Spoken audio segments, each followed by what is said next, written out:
À la recherche du temps P, c'est-à-dire du temps présent ou passé. Aujourd'hui, je vais vous parler des livres de notre enfance.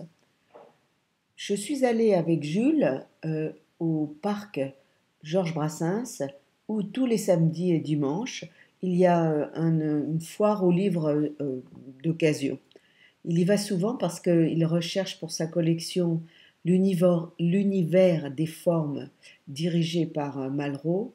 Il a déjà plusieurs volumes concernant différentes périodes de l'art. Et samedi, je suis allée avec lui, il a acheté un livre sur l'Égypte. Alors je me disais, ah bah tiens, puisque j'adore regarder ces livres aussi, je vais me préparer pour bien apprécier ce bouquin et lire le passage dans l'histoire de l'art de Gombrich que vous voyez derrière moi en haut, le passage sur les Égyptiens.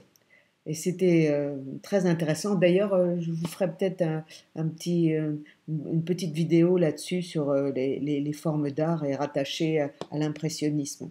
Mais aujourd'hui, je vais vous parler de ce que m'a évoqué les momies et les tombeaux égyptiens et les pyramides.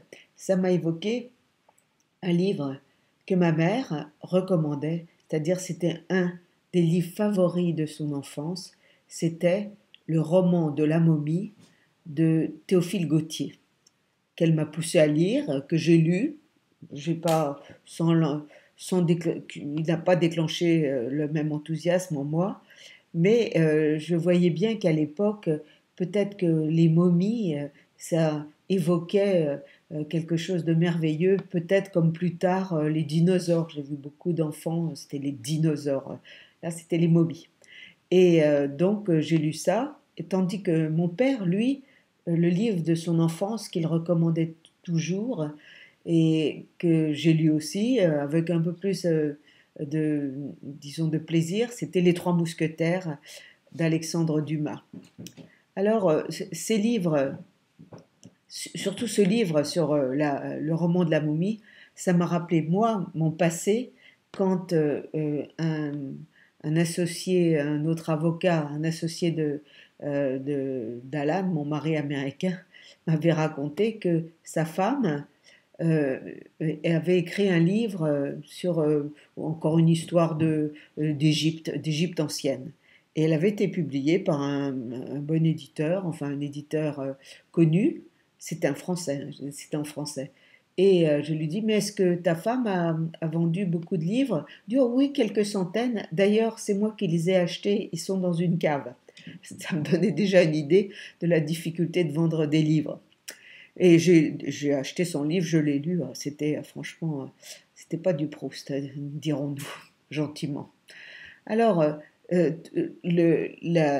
l'évocation du passé par les livres, ça m'amène à ce passage très connu dans la recherche où le jeune narrateur passe une nuit avec sa mère à Combray parce qu'il aurait voulu qu'elle vienne lui l'embrasser et son père ne voulait pas. Enfin, il y a toute une histoire autour d'un baiser pas donné et sa mère finit par le céder et passe la nuit auprès de lui et lui lit un roman, le roman de George Sand, François le Champy.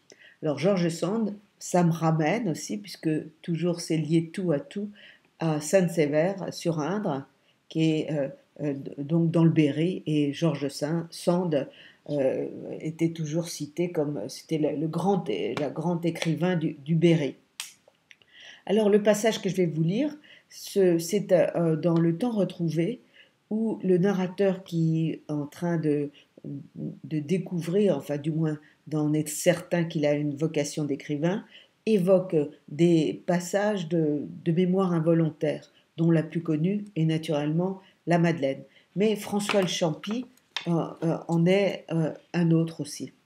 Alors je vais vous le lire.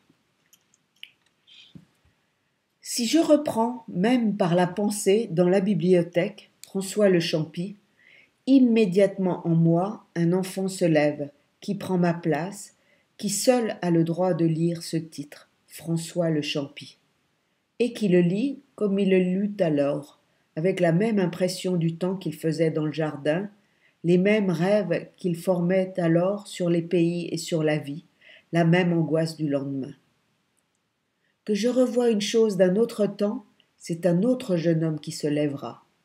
Et ma personne d'aujourd'hui n'est qu'une carrière abandonnée qui croit que tout ce qu'elle contient est pareil et monotone, mais d'où chaque souvenir, comme un sculpteur de Grèce, tire des statues innombrables.